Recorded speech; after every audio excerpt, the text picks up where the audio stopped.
तो इस एपिसोड की स्टार्टिंग होती है यह दिखाते हुए कि गॉडेस रेमन के ऊपर विश्वास करने वाले 2 बिलीवर्स काउंट हो गए हैं, क्योंकि इनवुक गॉडेस रेमन के ऊपर विश्वास कर लिया होता है। फिर शिवू और इनवुक को दिखाया जाता है, जहां पर शिवू इनवुक से बोल रहा होता है, यार तुम इतनी जल्दी कैसे बिलीव कर लिए, तुम तो बोल रहे थे कि मैं नास्तिक हूँ, मुझे भगवान पर विश्वास नहीं है। फिर इनवुक बोलता, भाई प्लीज मुझे भी साथ ले लो। फिर शिवू अपना मन में सोचता है, यार मेरे भाई ने तो कभी भी रेमन गॉड को नहीं देखा है, तो उसने कैसे उसके ऊपर बिलीव कर लिया, मैंने तो यह एक्सपेक्ट नहीं किया था इनवुक से। फिर शिवू बोलता है, खैर अभी ये सब छोड़ो, फिलहाल मेरे अभी यह प्लान है कि म्यूट्यूब यूज़ करके एक तरह की ऑनलाइन सर्विस स्टार्ट करने की है, बट यार मुझे अभी तक समझ नहीं आ रहा है कि ये मैं कैसे करूँ। फिर इनवुक बोलता है, शिवू मेरे पास एक प्लान है, तुम टेंशन नहीं लो, ओके। फिर तभी इनवुक की घर की बेल रिंग बजती है और शिवू चौकन्ना होकर दरवाजे की तरफ देखने लगता है। फिर इनवुक स्माइल करते हुए बोलता है, भाई तुम्हें एक बात बताने का समय आ गया है, तो मुझे लगता है शायद आपको वो याद होगा और आपको उसकी रिस्पॉन्सिबिलिटी लेनी होगी। फिर इनवुक बोलता है, क्या क्या, और यह बोलकर इनवुक दरवाजा खोलने के लिए जाने लगता है। फिर शिवू बोलता है, अरे इनवुक रुको रुको, अभी दरवाजा मत खोलो, बट इनवुक वो दरवाजा खोल देता है। फिर हम लोग देखते हैं दरवाजे पर एक लड़की खड़ी होती है। फिर शिवू उसे देखकर बोलता है, सियोन मेरी छोटी बहन। और वो लड़की शिवू को देखकर बोलती है, बड़े भाई आप यहाँ कब आए। फिर शिवू बोलता है, सियोन तुम बहुत सुंदर हो गई हो, क्या तुम्हें मेरी याद आई थी। फिर सियोन बोलती है, भाई मैंने सोचा था कि आप मर चुके हो। और यह बोलने के बाद वो सैड हो जाती है। फिर शिवू उसे मनाते हुए बोलता है, सियोन मुझे माफ कर दो, मैंने बहुत गलत किया, मुझे तुम लोगों को बिना कुछ बोले नहीं जाना चाहिए था, लेकिन आज का दिन बहुत अच्छा है क्योंकि तुम मुझे दोबारा मिल गई हो सियोन। और फिर सियोन जोर जोर से रोने लगती है और शिवू उसे चुप कराते हुए बोलता है, चुप हो जाओ सियोन, मैं अब आ गया हूँ। और वो इतना जोर से रोती है कि जो अपार्टमेंट में वो लोग रहते हैं उसके बाहर तक आवाज़ चला जाता है। और शिवू चिल्लाते हुए बोलता है, अरे इनवुक बाहर आओ, मेरी मदद करो भाई इसे चुप कराने में। फिर इनवुक बोलता है, यह कर्मा है ब्रो जो तुम्हारे पास वापस लौट कर आया है, तो इसमें मैं तुम्हारी कोई हेल्प नहीं कर सकता हूँ। फिर नेक्स्ट डे का सीन को दिखाया जाता है, जहाँ पर सियोन अपने बड़े भाई शिवू को प्रॉमिस करते हुए बोलती है कि शिवू आज हम लोग चिकन फ्राइड राइस खाने के लिए बाहर जाएंगे, ओके। फिर शिवू बोलता है, ओके सियोन मैं प्रॉमिस करता हूँ। फिर वह खुशी खुशी अपने स्कूल जाते हुए शिवू को बाय करती है और बोलती है, भाई आप टेंशन नहीं लो, मैं एक जगह जानती हूँ जहाँ पर बहुत ही अच्छा और टेस्टी चिकन फ्राइड राइस मिलता है, तो तुम्हें यह मेरे साथ खाना होगा। तो ठीक है भाई अब मैं चलती हूँ, बहुत ही जल्द स्कूल से आकर मिलती हूँ। फिर सीन शिफ्ट होता है एक बंदे को दिखाते हुए, जिसके सामने शिवू बैठा हुआ होता है और वह उस बंदे से बोलता है, मुझे मी ट्यूब पे चैनल ओपन करना और उसमें यह रिवील करना है कि मैं एक रिटर्नर हूँ और मेरे अंदर बहुत सारे डिवाइन पावर्स हैं, और मेरे जितने भी व्यूअर्स रहेंगे उन सभी को यह बिलीव कराना है कि रेमन एक गॉडेस है और मुझे फॉलोअर्स गेन करनी है ताकि मेरे डिवाइन पावर्स बनी रहे। फिर वो बंदा बोलता, ओह तो ऐसा बात है, ठीक है तुम टेंशन नहीं लो, मैं तुम्हारा पूरा सपोर्ट करूंगा और तुम्हें इतनी देर तक इंतजार कराने के लिए माफ़ी चाहता हूँ किम शिवू। और यहाँ पर रिवील होता है वो जो बंदा होता है वो department of ability management minister Yo Seong होता है। फिर हम लोग शिवू को देखते हैं जो अपना मन ही मन में बोल रहा होता है, यार मैं तो सोच रहा था कि मैं यो सियोंग से नहीं मिल पाऊंगा, बट मैं तो उनसे मिल लिया हूँ, शायद यही है प्रोटोकॉल की पावर। बट यार मुझे समझ नहीं आ रहा है कि क्या करूँ, क्योंकि रेमन ऑर्डर का फर्स्ट ऑर्डर है कि लोगों को रेमन गॉडेस के ऊपर बिलीव कराने का। फिर यो सियोंग बोलता, क्या तुम्हें अपनी आइडेंटिटी रिवील करना बहुत ज़रूरी है। फिर शिवू बोलता, हाँ हाँ सर ये बहुत ज़रूरी है, तभी तो लोग मेरे ऊपर बिलीव करेंगे। यो सियोंग बोलता, ओके तुम रिवील कर सकते हो कि तुम एक रिटर्नर हो, बट प्लीज़ यह भी रिवील करना कि तुम एक रिटर्नर हो हमारे प्रेस कॉन्फ्रेंस में, और तुम डिपार्टमेंट के एबिलिटी मैनेजमेंट के साथ हो। फिर शिवू बोलता, ओके सर मैं ऐसा ही करूँगा। फिर शिवू को उसकी पिछली फाइट सीन का वीडियो को दिखाया जाता है, जहाँ पर वो डिवाइन पावर से सभी ड्रैगन को मार रहा था, और शिवू यह देखकर बोलता, ओह तो यह वीडियो रिलीज हो गया था जिसे सभी लोग देख लिए होंगे। फिर यो सियोंग बोलता, हमने इस वीडियो को ब्लॉक कर दिया बट इसे वायरल होने से रोक नहीं पाए। फिर शिवू अपना मन में सोचता है, यार मैं तो श्योर हूँ कि यह वीडियो इनवुक ने भी देख लिया होगा क्योंकि वो एक मी ट्यूब का एडिटर है। फिर यो सियोंग बोलता, तुम्हें शायद ये बात बुरी लग सकती है कि हम लोग तुम्हारे ऊपर नज़र रखेंगे, बट कुछ समय के लिए तुम्हारे आसपास कुछ एजेंट्स रहेंगे तुम्हारी सेफ्टी के लिए, और मैं अपनी ओर से प्रॉमिस करता हूँ कि तुम्हें कोई नुकसान नहीं पहुँचाया जाएगा, क्योंकि साउथ कोरिया में कभी भी कोई डिवाइन पावर्स वाला नहीं आया है, इसीलिए हमारे मैनेजमेंट में अभी भी कमी है ऐसे लोगों की, इसीलिए प्लीज़ मुझे माफ़ करना। फिर शिवू एक छोटा सा स्माइल करते हुए बोलता है, खैर ठीक है कोई प्रॉब्लम नहीं है। और फिर हम लोग शिवू को देखते हैं जो अपना घर आ चुका होता है और वह कॉल पर अपनी ग्रैंड मदर से बात कर रहा होता है, और उसकी ग्रैंड मदर उससे गुस्सा करते हुए बोलती है, साले कमीने, अगर यदि तुम वापस लौट आए तो तुम्हें अपनी ग्रैंड मदर से तुरंत कांटेक्ट करना चाहिए था ना। फिर शिवू बोलता है, सॉरी ग्रैंड मदर मुझे माफ़ कर दीजिए।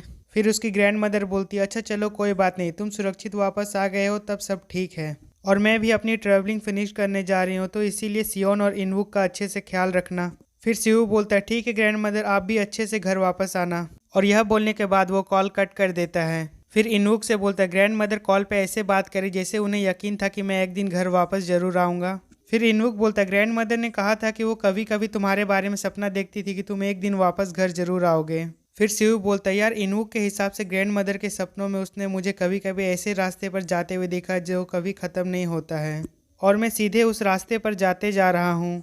और कभी कभी तो पंख वाले डीमन से लड़ते हुए देखा है उसने मुझे, तो भी मुझे कुछ नहीं हुआ है और मैं बिल्कुल सुरक्षित हूँ, तो शायद इसीलिए उसे बिलीव था कि मैं एक दिन घर वापस जरूर आऊँगा। फिर इनवुक बोलता है भाई मुझे तो पक्का विश्वास था कि तुम अब तक मर चुके होगे, बट अब जब तुम घर वापस आ गए हो तो भी मुझे विश्वास नहीं हो रहा है कि यह हकीकत है, और वो भी तुम इरेगुलर बनकर घर वापस आए हो। फिर शिवू थोड़ा सोचता है और बोलता है यार हम तीनों भाई बहनों के बीच अच्छे रिलेशनशिप थे, और यह बात मेरे हाई स्कूल के सीनियर ईयर के दौरान और भी अधिक सच थी जब हमारे माता पिता दोनों ही एक्सीडेंट में गुजर गए थे। यदि ग्रैंड मदर ने हमें इतनी अच्छी ढंग से नहीं पाला होता तो यह इतना अच्छा रिलेशनशिप बहुत मुश्किल था। फिर शिवू अपना मन में सोचता है यार मुझे तो लगता है कि इनवुक ने भी लंबे समय तक मेरा इंतजार किया होगा और अंत में उसने हार मानकर यह सोच लिया हो कि मैं मर चुका हूँ। बट यहाँ पर इनवुक उसका मन का सारा बात सुन लिया होता है, क्योंकि उसके अंदर भी कुछ पावर्स आ रहा होता है धीरे धीरे, क्योंकि उसने रेमन गॉड के ऊपर बिलीव कर लिया था।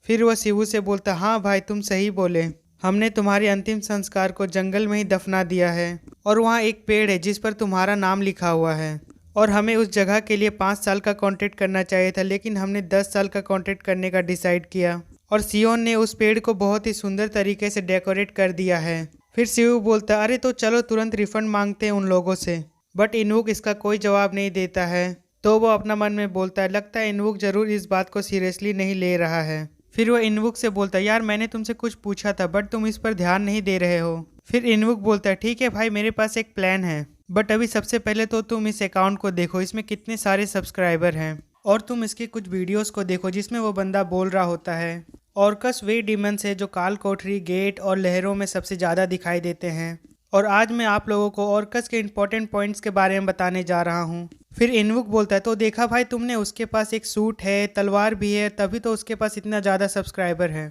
फिर शिव बोलता है यार वो हैंडसम भी तो है ना।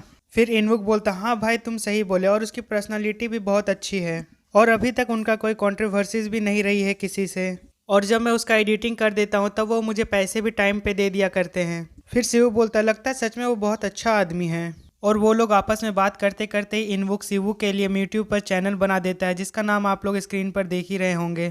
फिर इनवुक बोलता भाई देखो मैंने बना दी है, और इस ऐप पर अकाउंट ओपन होने में लगभग 2 सप्ताह का समय लग जाएगा, और जैसा कि तुम जानते हो जो लोग ध्यान अपनी तरफ खींचने के लिए चैनल स्टार्ट करते हैं उनके लिए सबसे आसान तरीका है कंपनी की मदद है, और वो एक ऐसा कंटेंट है जिसमें तुम पार्टिसिपेट कर सकते हो जो अभी करा रहे हैं, और उनका चैनल का नाम है न्यू बायो मिलिट्री एकेडमी। और फिर वो उसका प्लेलिस्ट में जाता है और बोलता है अलग अलग इकोसिस्टम का स्ट्रीम्स बहुत ज़्यादा नहीं बदला है, इसीलिए तुम्हें इसे समझना आसान होगा। और मिन्सू ऐसे कंटेंट पर काम करते हैं जहां वो नए लोगों को पढ़ाते हैं, बट यहाँ पर शिवू उसका वीडियोस को देखते हुए अपना मन में सोच रहा होता है यार इसके वीडियोस में तो बहुत सारे व्यूज़ हैं, बट इनवुक उससे बोल रहा होता है वहाँ पर लोगों को एक चांस इसलिए दिया जाता है क्योंकि डीमंस को पकड़ते समय उन्हें चोट लग जाती है, और जब मैंने तुम्हारे बारे में उनसे बोला तो वो इंटरव्यू के लिए जाने को कहें। फिर शिवू बोलता है इनवुक जो तुम देख रहे हो उसके हिसाब से मैं नौसिखिया हूँ, लेकिन मैं जो देख रहा हूँ उसके हिसाब से वो लड़का इस गेम में नया है। फिर इनवुक बोलता है अरे बस भी करो शिवू, बट तब तक इनवुक अपना चैनल के लिए पोस्टर बना लिया होता है और उसका पूरा क्रेडिट खुद ही ले लिया होता है, और वह शिवू को दिखाते हुए पूरा खुश होकर बोलता है भाई हम लोग इस कॉन्सेप्ट के साथ पार्टिसिपेट कर सकते हैं, और इसका नाम है the main character is hiding his power. तो कैसा लगा शिवू तुम्हें मेरा परफेक्ट चैनल प्लान? और मैं अभी तक मिन्सू की इसकी डिटेल्स नहीं बताया हूँ, लेकिन अगर मैं ऐसा करूँगा तो मुझे लगता है कि वो इसके बारे में थोड़ा पॉजिटिवली सोचेंगे। तो चलो बस एक इंटरव्यू करते हैं, मिन्सू को इस तरह की कॉन्सेप्ट बहुत पसंद है। फिर वो लोग मिन्सू से मिलने के लिए उसकी शूटिंग साइट की तरफ जाने लगते हैं, और इनवुक शिवू से बोलता है फिल्मिंग साइट ज़्यादा दूर नहीं है, बस हम लोग पहुंचने वाले, बस हम लोग 30 मिनट्स में वहां पर पहुंच जाएंगे। और वो लोग वहां पर पहुंच जाते हैं जहां पर मिन्सू अपनी वीडियो की शूटिंग करता है, और वह जगह एक पहाड़ी एरिया होता है और उसका नाम मैगम माउंटेन है। फिर शिवू इनवुक से बोलता है यह सिगरेट जलाने के लिए एकदम परफेक्ट माहौल है, और इनवुक क्या तुम कंफर्म है ये वही जगह है जहाँ पर वो शूटिंग करता है? फिर इनवुक मिन्सू को कॉल लगाते हैं बोलता हाँ वो जगह तो यही है बट इसका माहौल थोड़ा अजीब है।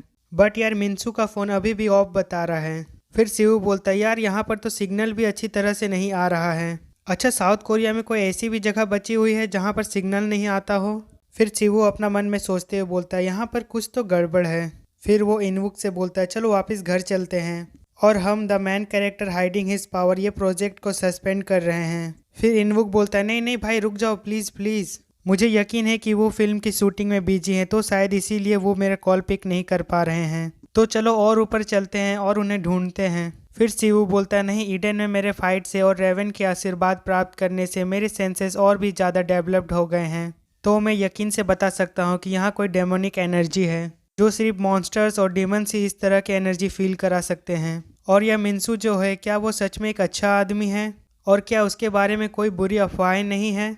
और क्या इसमें लोगों की बलि देना या किसी शैतान की पूजा करने जैसा कोई बात शामिल नहीं है? फिर इनवुक बोलता है बिल्कुल नहीं, ऐसा कुछ नहीं है उसके बारे में और इसका कहने का कोई मतलब नहीं है, वो सच में एक फेमस मीट ट्यूबर है। फिर शिवू बोलता है इनवुक अगर यदि हम लोग एक नॉर्मल रिटर्नर होते तो हम लोग यहाँ पर बहुत पहले ही मर गए होते। तो क्या तुम समझ रहे हो ना इनवुक? और इसी के साथ हमारा एपिसोड 3 यहाँ पर ख़त्म होता है। अब मिलते हैं अगले एपिसोड में। Bye bye.